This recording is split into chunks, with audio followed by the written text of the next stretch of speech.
Mi esposo llora diciendo que soy injusta por no pagar sus deudas, pero sus mensajes mostraron que no tenía ninguna intención de cambiar. Mi esposo siempre ha sido un desastre con el dinero, pero yo misma me convencí durante años de que era una etapa, de que estaba estresado, de que la vida a veces se complica y uno tiene rachas malas.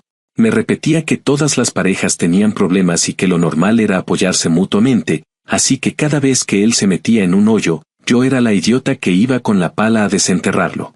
Él lloraba, me decía que se sentía menos hombre por no poder con sus deudas, que no quería ser una carga, que le daba vergüenza que yo tuviera que ayudarlo.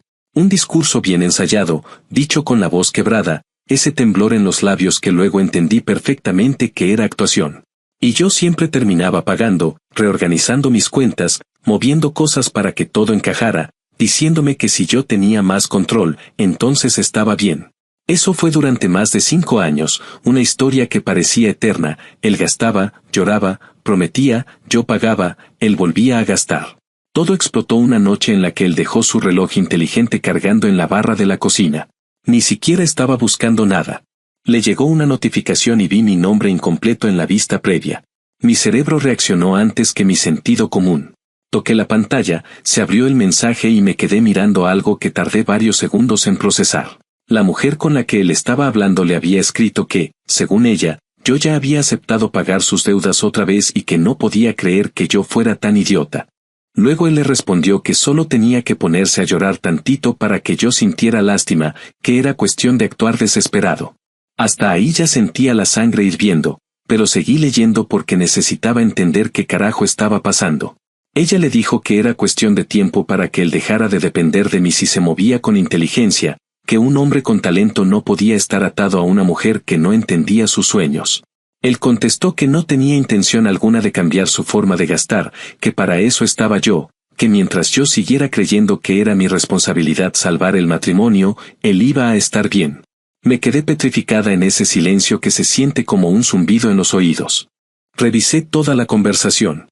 Él llevaba meses hablándole mal de mí, burlándose de que yo pagara prácticamente todo, presumiendo que yo nunca revisaba los movimientos de la cuenta conjunta y diciendo que él se merecía una mujer que lo tratara como rey, pero que por el momento le convenía quedarse conmigo porque era una mina de oro emocional y financiera. Me daba asco leer cómo ambos se referían a mí como si yo fuera una herramienta. Ella incluso le dijo en un mensaje que ojalá yo siguiera dormida mucho tiempo más porque así él podía avanzar sin preocuparse de lo económico.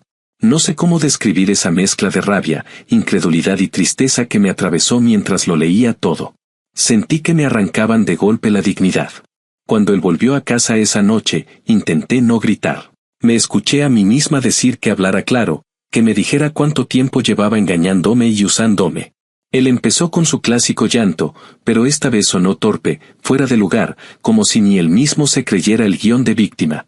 Me dijo que estaba confundido, que se sentía presionado por la vida, que yo malinterpretaba las cosas. Yo le contesté que estaba viendo capturas donde se reía de mí, que no había nada que malinterpretar. Él insistió en que yo era injusta, que estaba exagerando, que él jamás dijo esas cosas en serio y que solo hablaba así para impresionar a la otra mujer. Yo no sé qué clase de idiota cree que soy, pero siguió insistiendo en que necesitaba mi apoyo, que si lo dejaba ahora iba a destruirlo emocionalmente y que yo tenía el deber moral de ayudarlo porque eso hace una esposa. Era impresionante cómo él hablaba de compromiso solo cuando le convenía. Yo no quería seguir escuchando. Me fui al cuarto de huéspedes y, mientras él lloraba en la sala, yo estaba revisando nuestras cuentas. Fue ahí donde encontré un cargo enorme hecho desde la cuenta conjunta que él había hecho apenas unas horas antes de yo encontrar los mensajes. Quise parar la rabia porque sentía que me iba a desmayar. Mientras él me pedía perdón, mientras juraba que quería cambiar, ya me estaba metiendo otro puto golpe bajo. No era solo infiel. Era un parásito consciente de lo que hacía. Esa noche decidí que ya no iba a salvar absolutamente nada.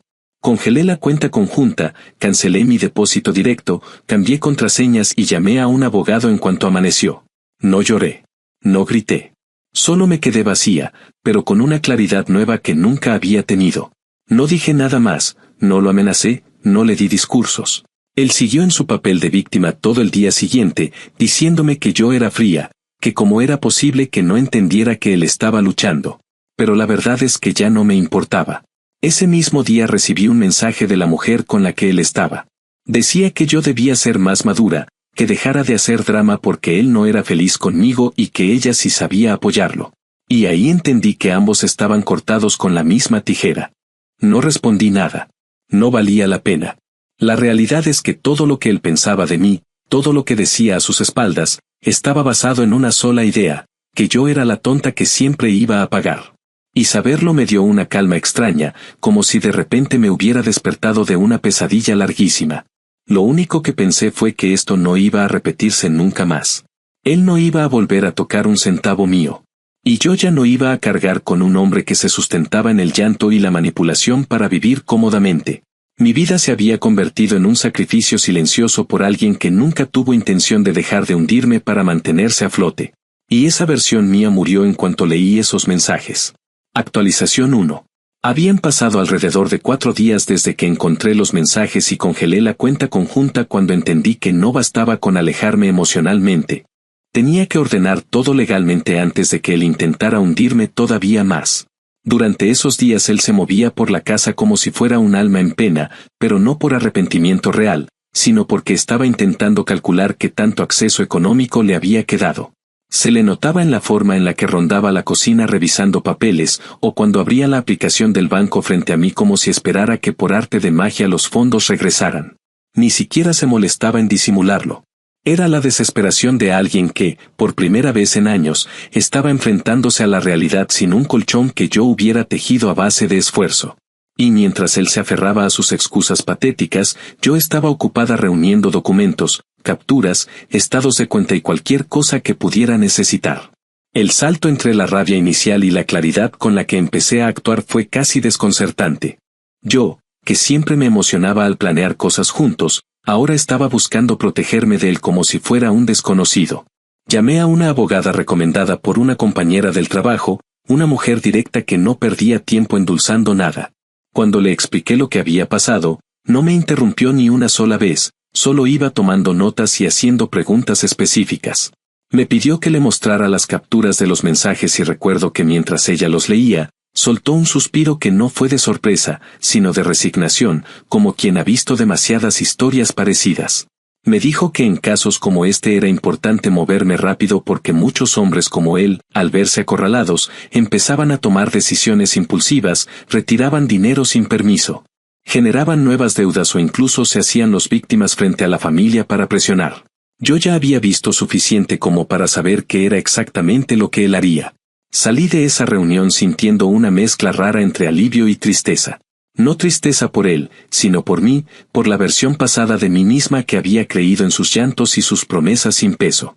Era como si estuviera cerrando la puerta de una casa en la que viví demasiado tiempo rodeada de humo sin darme cuenta de que me estaba asfixiando. De vuelta en casa empecé a organizar todo lo que necesitaría si la situación se ponía fea. Saqué mis objetos personales más importantes, mis documentos, guardé mis archivos de trabajo en un disco separado y preparé una maleta pequeña por si tenía que salir de ahí de un momento a otro. Mientras tanto, él parecía estar entrando en una espiral. Al principio intentó comportarse como si todo fuera normal. Me hacía preguntas tontas sobre la cena, sobre si trabajaría desde casa o desde la oficina, incluso pretendía ofrecerme café por las mañanas, como si esos gestos insignificantes pudieran borrar todo lo que encontré. Yo respondía de manera corta, sin entrar en conversaciones largas, y eso lo irritaba. En una de esas noches me encontró en la sala revisando documentos y se acercó a pedirme que lo escuchara. Dijo que había estado pensando mucho, que quería demostrarme que había cambiado, que necesitaba una oportunidad. Pero mientras hablaba, yo solo podía recordar el mensaje en el que él le decía a la otra mujer que yo era una idiota manejable y que solo tenía que llorar para que yo soltara dinero. Sentí que me hervía la sangre, pero no lo interrumpí, porque ni siquiera valía la pena. Lo dejé desfogar su discurso repetido y, cuando terminó, me levanté de la silla sin decirle nada. Eso lo descolocó por completo. Me pidió que no fuera cruel, que al menos le dijera qué pensaba. Le respondí que no tenía que pensar nada más, que había visto suficiente. Se quedó mirándome como si fuera incapaz de procesar que la estrategia de siempre ya no funcionaba. El punto de quiebre llegó 2 días después, cuando él intentó hacer un cargo grande desde la cuenta conjunta. Yo lo sabía porque tenía configuradas las alertas del banco, así que me llegó la notificación mientras estaba en el trabajo. Vi el intento de retiro y casi pude visualizarlo parado frente al cajero, golpeando la pantalla con frustración. Le escribí un mensaje corto diciendo que dejara de intentar usar mi dinero. Me contestó que estaba desesperado, que no podía creer que yo estuviera tomándome tan a pecho una conversación fuera de contexto, y cerró con una frase que me dejó helada. Dijo que yo estaba destruyendo nuestra vida por orgullo. Nunca mencionó traición, nunca mencionó daño. Solo habló de su incomodidad. Ese mismo día tomé la decisión de no quedarme más tiempo bajo el mismo techo. No porque tuviera miedo físico, sino porque la simple presencia de él se volvió insoportable. Como si cada vez que lo veía algo dentro de mí recordara que había estado cargando a un hombre que nunca tuvo intención de caminar por sí mismo. Llamé a mi prima y le conté todo, sin suavizar nada. Ella me ofreció su sofá sin pensarlo. Empaqué lo básico, llevé mis documentos a la maleta que ya tenía lista y salí de la casa sin necesidad de hacer una escena. Cuando él llegó y vio que yo ya no estaba, me llamó tantas veces que el teléfono vibraba sin parar. En los mensajes se notaban los cambios de humor. Primero me decía que estaba asustado, que no entendía por qué había reaccionado así. Luego, cuando no respondí, empezó a acusarme de ser egoísta, de no valorar el matrimonio. Cuando siguió sin obtener respuesta, intentó volverse meloso, me dijo que éramos un equipo, que no podía rendirme. Todo eso en menos de 2 horas. Yo no respondí nada. No porque no tuviera nada que decir, sino porque, por primera vez en mucho tiempo, entendí que no tenía que explicarle mis decisiones a un hombre que había planeado a mis espaldas cómo seguir utilizándome. Ya instalada en el departamento de mi prima, comencé a moverme más rápido. Organicé mis correos, cambié todas mis contraseñas, cancelé cualquier acceso que él tuviera a mis cuentas, retiré mis tarjetas físicas de la casa y mandé la documentación final a mi abogada. Me sentía rara, porque no estaba feliz, pero tampoco devastada. Era una sensación nueva, silenciosa, como cuando uno sale de un lugar lleno de ruido y de pronto se da cuenta de que puede respirar sin dificultad. La parte más surrealista ocurrió al día siguiente, cuando recibí un mensaje de un número desconocido. Era la mujer con la que él estaba hablando. Me dijo que yo estaba exagerando, que no era la primera pareja que pasaba por algo así, que si yo fuera más madura entendería que él necesitaba apoyo emocional y no abandono. Según ella, él estaba muy deprimido y yo debía hacerme cargo como compañera. Era tan absurdo que me quedé mirándolo varios segundos antes de decidir qué hacer. No respondí de inmediato, no porque me afectara, sino porque me impresionó la audacia. Esa mujer sabía perfectamente que él se burlaba de mí, sabía que me estaba usando para pagar sus deudas, y aún así tenía el descaro de intentar darme lecciones de moral. Mientras yo cerraba cada una de las puertas que él había usado para aprovecharse, él seguía enviándome mensajes desesperados. Era evidente que su principal preocupación no era mi ausencia emocional, sino el hecho de que, sin mí, su vida financiera se derrumbaba. Ese descubrimiento me dio un alivio frío, casi clínico, porque confirmó que no había nada que rescatar. Y así, entre documentos, silencios incómodos y decisiones tardías, inició la primera parte de mi salida real. Lo que vino después todavía fue más revelador, porque cada paso que yo tomaba para protegerme parecía empujarlo aún más a mostrar su verdadero rostro, uno que yo debía haber visto desde hacía mucho tiempo. Pero era apenas el principio de la caída. En ese momento yo aún no imaginaba la dimensión de lo que vendría. Actualización 2. Había pasado cerca de una semana desde que me fui de la casa y para entonces yo ya tenía una rutina nueva que, aunque improvisada, empezaba a darme una sensación de orden que no había sentido en mucho tiempo. Seguía durmiendo en el sofá de mi prima, trabajaba desde su mesa del comedor y usaba mis noches para revisar contratos, correos y documentos legales. Mientras tanto, él continuaba enviando mensajes casi a diario, siempre con la misma mezcla de súplicas, manipulación y reproches. En uno me decía que estaba destruido por mi abandono, en otro que yo era una desagradecida que no valoraba los sacrificios que él había hecho por nuestra relación, y luego cambiaba otra vez para decir que estaba arrepentido. Que si yo le daba una sola oportunidad podría demostrarme que era un hombre nuevo. Era un ciclo patético que repetía sin darse cuenta de que estaba confirmando cada una de las cosas que había leído en sus mensajes con esa mujer. La desesperación no venía del amor, sino de la pérdida del control económico. Dentro de esa semana hubo un evento que terminó de mostrarme que todo lo que alguna vez creí del matrimonio no era más que una ilusión sostenida por mi propio esfuerzo. Me llamó la hermana de él, alguien con quien yo siempre me había llevado bien y que jamás me había tratado con condescendencia. Tenía la voz temblorosa cuando me pidió que nos viéramos. Dudé al principio, pero acepté porque necesitaba entender si él había estado mintiendo también a su familia o si todos eran tan ciegos como yo había sido. Cuando nos encontramos, ella casi no necesitó que yo explicara nada. Dijo que él le había contado una versión completamente manipulada de la historia, asegurando que yo lo había abandonado de un día para otro, que yo tenía problemas emocionales y que por eso reaccioné así, y que él se encontraba solo, confundido y sin recursos. Ella me preguntó si era verdad que lo había dejado sin nada. Le expliqué que yo solo había sacado mi propio dinero, que él seguía teniendo acceso a sus cuentas personales y que el problema no era falta de recursos, sino la irresponsabilidad constante que él había maquillado durante años. No tuve necesidad de entrar en los detalles de la infidelidad. No quería lastimarla a ella, pero cuando mencioné que existía evidencia escrita de que él tenía una relación con otra mujer mientras se burlaba de mí, su rostro cambió por completo. Era una mezcla de pena, rabia y vergüenza ajena. Dijo que siempre había pensado que su hermano era irresponsable, pero nunca imaginó que llegaría al punto de humillarme de esa manera. Me pidió disculpas aunque no tenía por qué hacerlo. Fue una de las pocas conversaciones que realmente me confirmó que ya no había nada que rescatar de lo que llamábamos familia. A los pocos días ocurrió algo que, aunque no debería haberme sorprendido, me cayó como balde de agua fría.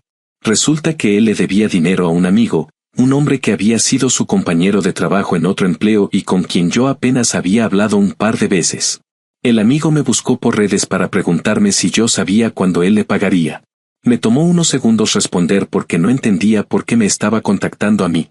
Me dijo que mi esposo le había asegurado hacía poco que yo me encargaría de todo porque ella siempre salva la situación. Ese comentario me revolvió el estómago. Era exactamente la frase que había leído en los mensajes con la otra mujer. Para él yo no era su esposa, era una garantía económica. Le respondí al amigo que no pensaba pagar ni un centavo de deudas que yo no había generado y que él debía dirigirse a mi esposo directamente. El hombre se disculpó de inmediato, dijo que no quería meterme en problemas, pero que estaba harto de excusas y que él solo había repetido lo que mi esposo le aseguraba cada vez que lo presionaba. Agradecí la claridad y pensé que ahí quedaría todo. No fue así. El amigo, molesto por la manipulación, terminó confrontándolo por mensaje. Lo que yo nunca imaginé fue que él reaccionaría atacándolo, diciéndole que yo era la culpable de todo, que yo había congelado las cuentas y que sin mi apoyo él no tenía ninguna posibilidad de ponerse al día con sus deudas. El amigo, asqueado por la manera en que él hablaba de mí, se comunicó con su familia. No sé con exactitud cómo se dio la conversación entre ellos, pero lo que sí sé es que, pocas horas después, la madre de él me llamó llorando. Y no fueron lágrimas de reproche, fueron lágrimas de vergüenza. Me dijo que no podía creer que su hijo hablara así de mí, que yo había sido la única persona constante y estable en su vida y que, si yo había decidido marcharme, seguramente había razones de sobra. Me pidió perdón varias veces. Me dijo que yo no merecía cargar con un hombre que nunca supo hacerse cargo de sí mismo. Juró que hablaría con él porque ya no pensaba defenderlo. Esa llamada fue extraña para mí, no porque ella fuera fría, sino porque durante años creí que su familia no veía mis esfuerzos. Resultó que ellos también lo habían notado, solo que jamás imaginaron que su comportamiento fuera tan grave. El colmo de la ridiculez llegó cuando recibí otro mensaje desde un número desconocido y supe de inmediato que era la otra mujer. Me dijo que yo debía dejar de hacerme la víctima, que él estaba pasando por un momento difícil y que yo, como esposa, tenía la obligación moral de ayudarlo a salir adelante. Afirmó que mi abandono era el verdadero problema, no la infidelidad, y que yo debía entender que a veces los hombres dicen cosas que no sienten. El descaro era casi hilarante. Había leído claramente cómo ella se burlaba de mí, cómo se refería a mí como la mujer que le resolvía la vida a un hombre que ni siquiera se esforzaba, y aún así tenía la valentía de sermonearme sobre el compromiso. Borré el mensaje sin responder, porque si algo había aprendido en esos días es que no debía desperdiciar energía en justificar mis decisiones frente a personas que no tenían intención alguna de entenderlas. Lo que sí hice fue enviarle todas las pruebas a mi abogada. Ella me explicó que era importante tener todo respaldado, porque personas como él solían presentarse como víctimas cuando el proceso de divorcio avanzaba. Me recomendó no regresar a la casa, no hablar con él más allá de lo estrictamente necesario y no ceder ante sus intentos de manipulación emocional. Siguiendo su consejo, bloqueé su número en mi teléfono personal y dejé únicamente el correo electrónico como vía de comunicación para asuntos legales. No pasó mucho tiempo antes de que él intentara contactarme a través de números nuevos. Era evidente que estaba entrando en pánico al ver que sus tácticas tradicionales no daban resultado. Mientras yo avanzaba, él se hundía más en su propia mentira. Empezó a publicar mensajes en redes sociales insinuando que yo lo había traicionado, que él había entregado todo por el matrimonio y que yo lo había abandonado sin explicación. No mencionaba sus deudas, ni su infidelidad, ni su dependencia económica. Solo pintaba un cuadro melodramático donde él era un mártir incomprendido. Lo curioso fue que casi nadie le creyó. Algunos amigos cercanos, que ya conocían sus tendencias, comenzaron a escribirme para saber si estaba bien. No entré en detalles con ellos, pero quedó claro que su intento de manipular la narrativa se le estaba desmoronando. La verdadera señal de que mi vida estaba por tomar un rumbo completamente distinto llegó cuando, en medio de ese caos, mi abogada me envió un borrador del proceso de divorcio. Tenía que revisarlo y aprobarlo para iniciar formalmente. Sentí un vacío extraño en el pecho cuando vi mi nombre en ese documento, pero no era tristeza, sino una especie de alivio profundo. Era la muestra tangible de que por fin estaba recuperando control sobre mi vida. Pensé en todo lo que había tolerado, sus deudas interminables, sus excusas, sus llantos fingidos, sus desplantes y su infidelidad. Pensé en cuántas veces me había convencido a mí misma de que era normal cargar con todo. Y por primera vez entendí que, al quedarme tan tiempo, yo misma había permitido que me redujera a un rol que nunca debía aceptar. Ese entendimiento no fue suave ni romántico. Fue duro y seco, como cuando un médico te quita un vendaje y por fin ves la herida sin adornos. Ese salto de tiempo, esa semana de distancia, me mostró que ver la realidad sin filtros no solo era doloroso, sino también liberador.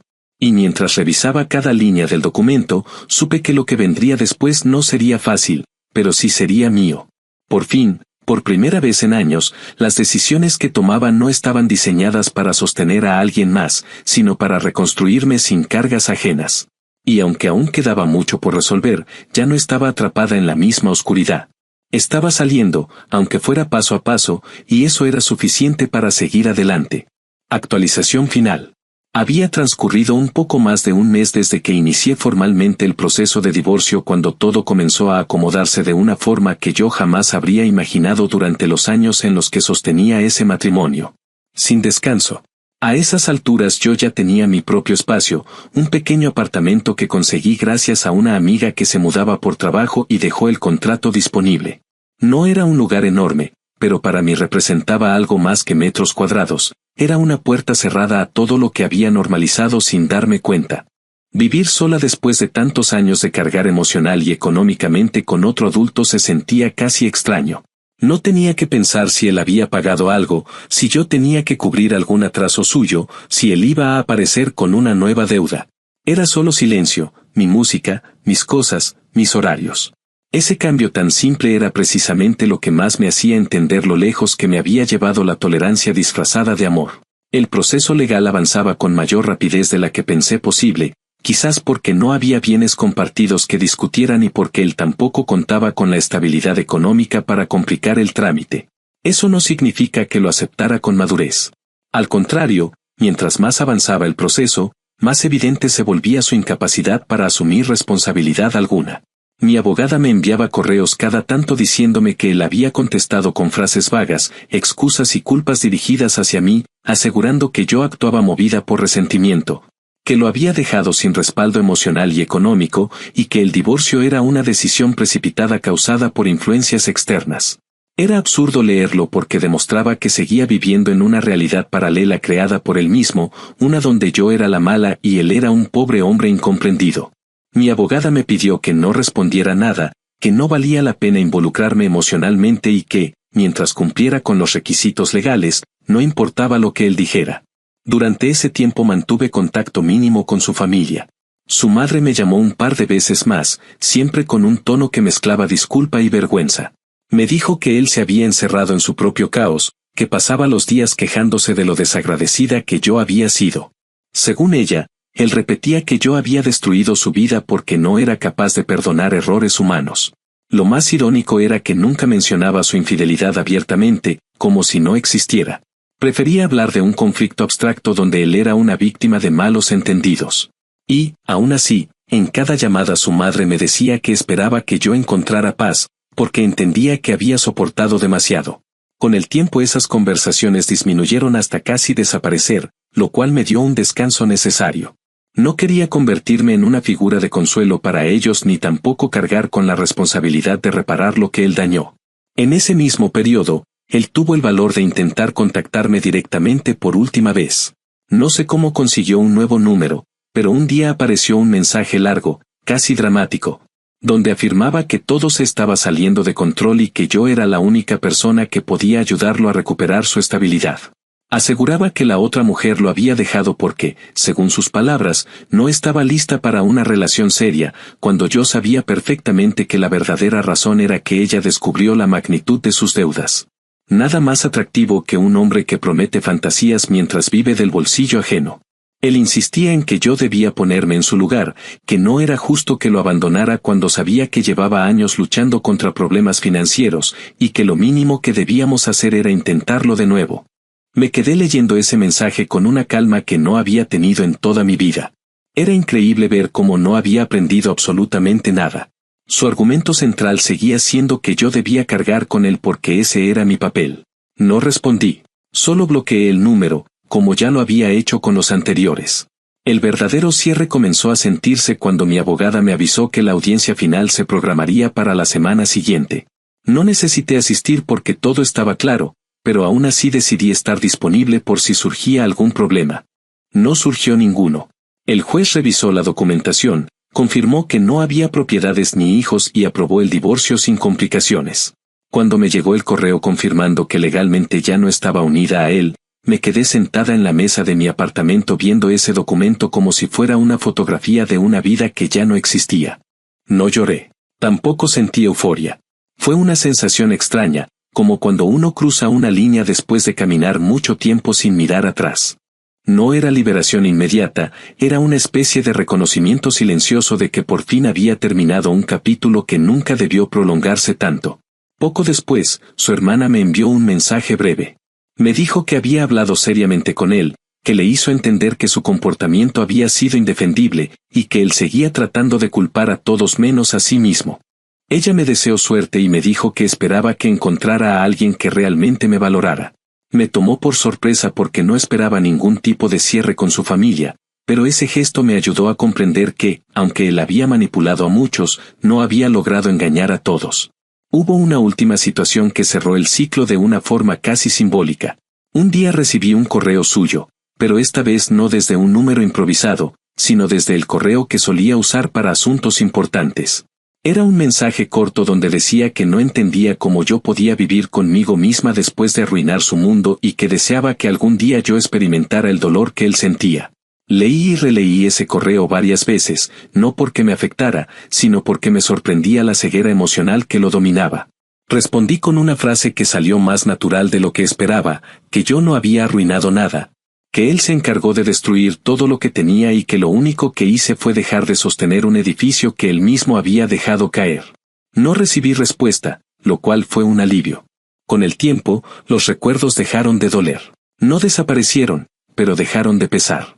Empecé a salir con mis amigas de nuevo, retomé actividades que había dejado enterradas bajo la obligación de salvar a alguien que no quería salvarse. Mi rutina ya no giraba alrededor de problemas ajenos. No tenía que medir mis palabras para evitar que él se sintiera atacado, ni tenía que planear mis gastos considerando sus impulsos financieros.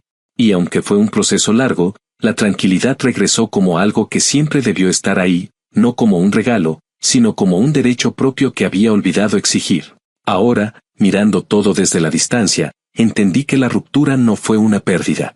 Fue un final necesario. Y aunque él siga convencido de que yo destruí su vida, sé que la verdad es mucho más simple, yo solo dejé de permitir que él destruyera la mía.